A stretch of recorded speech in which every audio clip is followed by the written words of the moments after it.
கால ரசூலுல்லாஹி ஸல்லல்லாஹு அலைஹி வஸல்லம், அல்லாஹுடைய தூதர் ஸல்லல்லாஹு அலைஹி வஸல்லம் அவர்கள் கூறினார்கள், கமா வரத ஃபி ஸஹீஹுல் முஸ்லிம், முஸ்லிம் ஷரீஃபிலே பதிவு செய்யப்பட்ட ஹதீஸ், லா தகூமுஸ் ஸாஅ, கியாமத் நாள் என்பது இந்த நிகழ்வு நடக்காமல் வராது.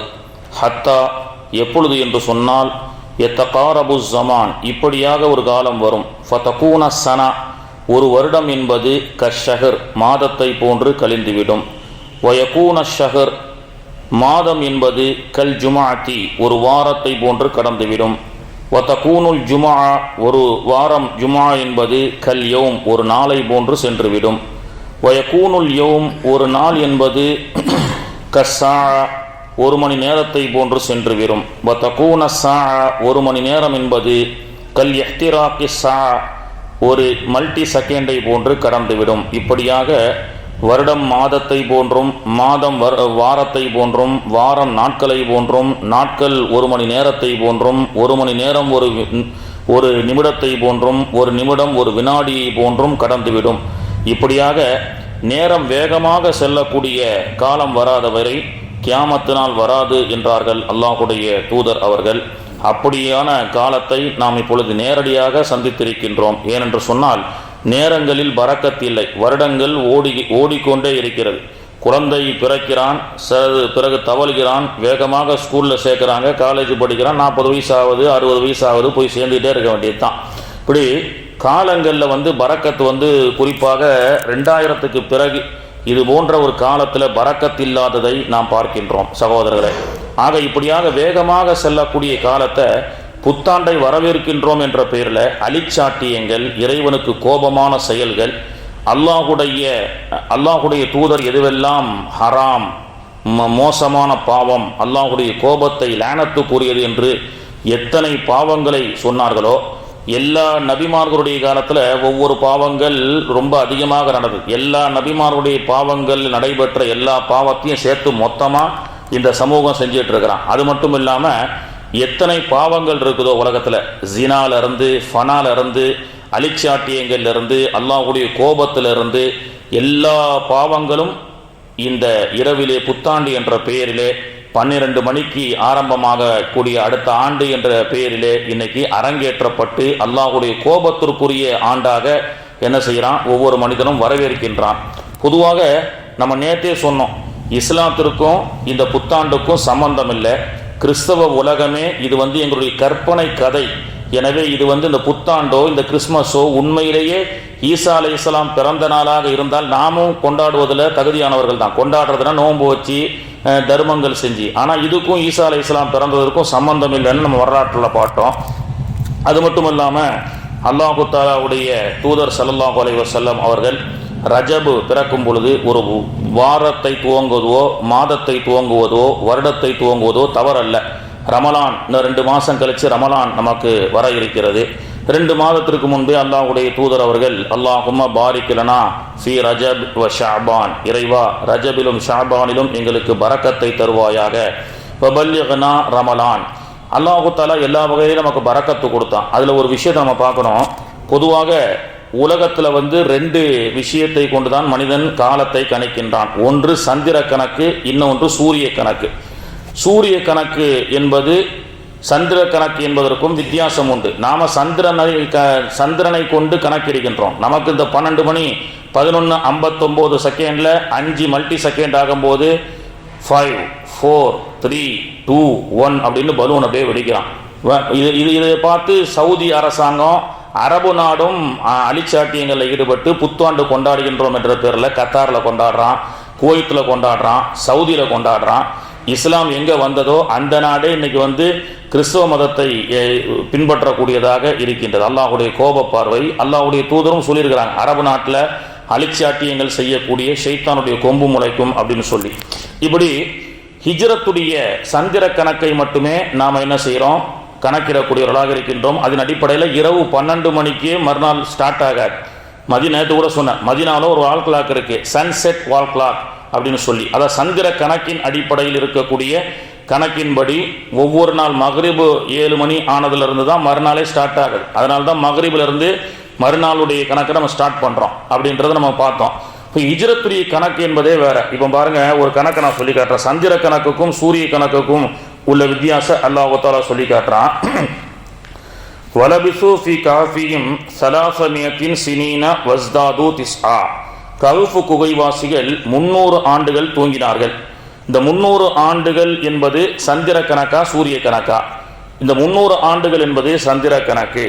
வஸ்தாது திஸ்ஆ, கூடுதலாக இன்னும் 9 ஆண்டுகள் தூங்கினார்கள். இது சூரிய கணக்கு.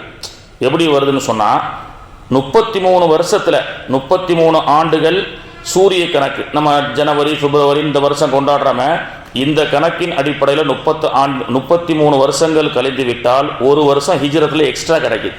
அதன் அடிப்படையில் 99 வருஷம் சூரிய கணக்கு அடிப்படையில் 99 வருஷம் ஆச்சுன்னு சொன்னா, சந்திர கணக்கில் ஒரு ஆண்டு எக்ஸ்ட்ரா வருது, 100 வருஷம். காலையிலேயே குழப்பறன்னு நினைக்காதீங்க. 33 வருஷத்துக்கு சந்திர கணக்கு நாம பின்பற்றக்கூடிய பிறை கணக்கில் 15 நாள் என்ன ஆகும், குறைஞ்சிக்கிட்டே வரும்னு சொன்னா வருடங்கள் அதிகப்படுத்தப்படும். ஒரு நேரத்தில் ஒரு 10-20 வருஷத்துக்கு முன்னாடி சவுதி, துபாய், கத்தார் போன்ற இஸ்லாமிய நாடுகள்லாம் ஹிஜ்ரி கணக்கின் அடிப்படையில், பிறையின் கணக்கின் அடிப்படையில் தான் சம்பளம் கொடுத்துட்டு இருந்தான். இப்போ ஒரு 20 வருஷமா கொடுக்கல. ஏன்னா இந்த பிறை கணக்கின் அடிப்படையில் கொடுத்தால் இங்கிலீஷ் கணக்கில் 15 நாள் எக்ஸ்ட்ரா சம்பளம், அரை மாசம் சம்பளம் எக்ஸ்ட்ரா கிடைக்குது, எக்ஸ்ட்ரா கொடுக்குற மாதிரி இருக்கு. அதுல பல கோடி மிச்சப்படுத்துவதற்காக ஹிஜ்ரத்துடைய கணக்கையே ஓரம் கட்டிட்டான், இங்கிலீஷுடைய கணக்கு கொண்டு வந்துட்டான். இவன் புரியுற மாதிரி சொல்றதா இருந்தா, முன்னாடிலாம் ஒரு மாசம் என்பது 30 நாட்கள், அவன் கொடுக்கறதா இருந்தா நாட்களை அதிகப்படுத்துகின்றான். நம்ம கிட்ட வாங்குறதா இருந்தா நாட்களை குறைக்கிறான். எல்லாமே ஆங்கிலேயன் ரோமர்களுடைய திட்டங்கள். இப்போ ரீசார்ஜ் எல்லாம் ஒரு மாசத்துக்கு இருந்தது. இப்போ ஒரு மாசம் ரீசார்ஜ் போட்டா எத்தனை நாளுக்கு வருது? 28 நாளா குறைச்சிட்டான். அப்போ தன்னுடைய அந்த கார்பரேட்டினுடைய வசதிக்காக தன்னுடைய அந்த கேலண்டர்களை, நேரத்தை மாற்றக்கூடிய சூழ்ச்சிகளை உலகமெங்கும் இருக்கக்கூடிய கிறிஸ்தவர்கள், யூதர்கள் திட்டமிட்டு செய்து கொண்டிருக்கின்றார்கள். இப்போ ஒருத்தர் சவுதியில 33 வருஷமா வேலை செய்யறாருன்னா, அவருக்கு ஹிஜ்ரத்தின் அடிப்படையில் அவருக்கு சம்பளம் கொடுத்திருந்தா, பிறையின் அடிப்படையில் முஹர்ரம் சஃபர் அடிப்படையில் சம்பளம் கொடுத்திருந்தா, அவருக்கு ஒரு வருஷ சம்பளம் என்ன கிடைச்சிருக்கும்? எக்ஸ்ட்ரா கிடைச்சிருக்கும் அப்படின்னு சொல்லி. அப்போ அல்லாஹ் ஹிஜ்ரத்தில் அல்லாஹ் பரக்கத் செஞ்சிருக்கிறான். அப்போ 300 ஆண்டுகள் கஹ்ஃப் குகைவாசிகள் தூங்கினார்கள். வஸ்தாது திஸ்ஆ, இன்னும் 9 ஆண்டுகள், 100 வருஷத்துக்கு 3 ஆண்டுகள் போனஸாக ஹிஜ்ரத்தில் அல்லாஹ் கொடுக்குறான். அப்போ 66 ஆண்டுகள் உலகத்தில் வாழ்ந்தாருன்னு சொன்னா அவருக்கு 2 வருஷம் எக்ஸ்ட்ரா கிடைக்குது. அல்லாஹ் 2 ஆண்டு ரமலான் அவருக்கு எக்ஸ்ட்ரா கிடைக்குது. எவ்வளவு பெரிய விஷயம்! அல்லாஹ் ஹிஜ்ரத்திலே அல்லாஹ் நமக்கு பரக்கத்தை கொடுத்திருக்கின்றான். ஆயுட்காலங்களில் அந்த விஷயத்துல கூட இவர்கள் அதிகமாக நன்மைகளை அடைய வேண்டும் என்பதற்காக அல்லாஹுடைய அருள் நமக்கு கிடைத்திருக்கிறது. அது மட்டுமல்லாமல் நமக்கு நாட்களின் மறுநாள் ஆரம்பம் என்பது இரவு 12 மணி அல்ல. தயவு செய்து இஸ்லாமியர்கள் இந்த புத்தாண்டுக்கும் இந்த 12 மணிக்கும் எந்த சம்பந்தமும் இல்லை. இன்னும் சில ஆண்டு காலங்களிலே ஈசா அலைஹிஸ்ஸலாம் வருவார்கள். இந்த புத்தாண்டே இருக்காது. இந்த புத்தாண்டை எவெல்லாம் கொண்டாடுறானோ தேடி தேடி அடிப்பாங்க. அந்த மாதிரி ஒரு காலம் வர இருக்கிறது. அடுத்து இன்னொரு காலமும் வரும். ஒரு நாள் பொழுது சூரியன் கிழக்கிலே உதயமாகக்கூடிய சூரியன் மேற்கிலே உதயமாகும் அப்படின்னு அல்லாஹ்வுடைய தூதர் அவர்கள் சொன்னார்கள். எப்படி பாசிபிள், எப்படி அது மாதிரி ஆக முடியும் அப்படின்னு கேட்டால், இன்னைக்கு விஞ்ஞானிகள் கண்டுபிடிச்சிட்டாங்க. நாசா விஞ்ஞானிகள் அறிவிச்சிட்டாங்க. விரைவில் கிழக்கில் உதிக்கக்கூடிய சூரியனை சுழற்சியின் அடிப்படையில் ஆய்வு செய்து இன்னைக்கு 40 ஆண்டுகள்ல 50 வருஷத்துக்குள்ள விரைவில் கிழக்கில் சூரியன் உதிக்கக்கூடிய ஒரு வாய்ப்பு இருக்குன்னு சொல்லிட்டான். அப்போ 50 வருஷத்துக்குள்ள இந்த உலகம் அழிய போகுது, கியாமத்தை நெருங்கி கொண்டிருக்கிறது. அல்லாஹ்வுடைய தூதர் அவர்கள் எந்த அடையாளங்களை எல்லாம் கியாமத்தை பத்தி சொன்னாங்களோ அந்த கியாமத்துடைய அடையாளங்கள் நெருங்கி கொண்டிருக்கின்றது. ஆனால் அல்லாஹ் தஆலா அதனால தான் சொல்றான், வசாரியோ, சீக்கிரமா இலா மக்ஃபிரத்தி மிர் ரப்பிக்கும், அல்லாஹ்விடத்துல பாவ மன்னிப்பு தேடி சொர்க்கத்துக்கு உண்டான செல்லக்கூடிய வழியை பாருங்கள். சவுதியில் இருந்தவங்களுக்கு தெரியும், சுரான்னு சவுதிக்காரன் சொல்லுவான், சீக்கிரம் சாரியோ, விரைவுபடுத்துங்கள், கோ ஃபாஸ்ட், கம் ஃபாஸ்ட் அப்படின்னு சொல்லி அல்லாஹ் தஆலா சீக்கிரமா உங்களுடைய அமல்களை துரிதப்படுத்தி பாவ மன்னிப்பை தேடிக்கொண்டே இருங்கள். மரணத்தினுடைய விளிம்பிலே எல்லோரும் இருந்து கொண்டிருக்கின்றோம். கொத்து கொத்தாக கியாமத்து நாள்ல மரணம் வந்து கொண்டே இருக்கும். ஃப்ளைட்ல போறாங்க, 170 பேர் மௌத்தாகிறான். என்ன வண்டியில வாகனத்தில் விபத்துகள் இப்படின்னு சொல்லி இயற்கை சீற்றங்கள்னு சொல்லி மரணங்கள் வேகமாக நம்மை நெருங்கி கொண்டிருக்கின்றது.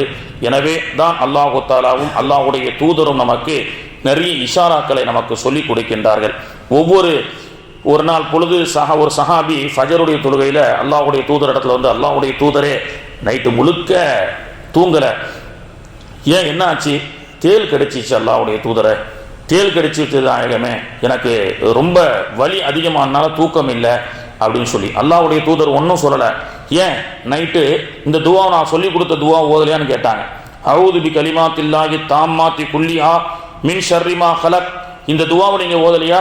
இந்த துவாவை ஓதி இருந்தா இந்த தேல் உங்களை தீண்டிருக்காதுன்னு சொன்னாங்க. அப்போ தீங்குக்கான வழிகளை, உலகத்தில் ஏற்படக்கூடிய துன்பத்துக்கு உண்டான துவாக்களை அல்லாஹ்வுடைய தூதர் அவர்கள் நமக்கு கற்றுக் கொடுக்கிறார்கள். ஃபஜரின் பொழுது அதிகாலையை நாம் துவங்குகின்றோம். அதுல அல்லாஹும்ம ஜஅல் சபாகனா ஹாதா சபாஹ முபாரகா, டெய்லி ஃபஜர்ல ஓதுறோம் துவா.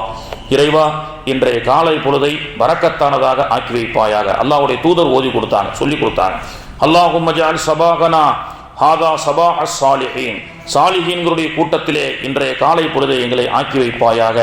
இன்றைய காலை பொழுதை சிறப்பானதாக, மதிய பொழுதை வெற்றிகரமானதாக, மாலை பொழுதை எங்களுக்கு ஈடேற்றம் அடையக்கூடியதாக ஆக்கிவிடுன்னு நம்ம ஃபஜர்ல துவா செய்கிறோம். அல்லாஹ்வுடைய தூதர் அவர்கள் நமக்கு கற்றுக் கொடுத்தார்கள். இது போன்று அல்லாஹ்வுடைய பிரார்த்தனையை கொண்டு நாட்களை துவங்குவோம், வாரத்தை துவங்குவோம். இன்ஷா அல்லாஹ் நேற்றைய தினம் பிறை தெரியவில்லை, இன்று மக்ரிபிலிருந்து பாரிக் லனா ஃபீ ரஜபின் வ ஷஅபான், இறைவா ரஜபிலும் ஷாபானிலும் பரக்கத்தை தந்து ரமலானை எங்களுக்கு அடைய செய்வாயாக என்ற துவாவை கொண்டு ரஜபுடைய மாதத்தை துவங்குவோம். அல்லாஹு தஆலா நம் அனைவர்களின் மீதும் அருள் புரிவானாக. சுப்ஹானல்லாஹி வ பிஹம்திஹி சுப்ஹானக்கல்லாஹும்ம வ பிஹம்திக அஷ்ஹது அல்லா இலாஹா இல்லா அன்த அஸ்தக்ஃபிருக வ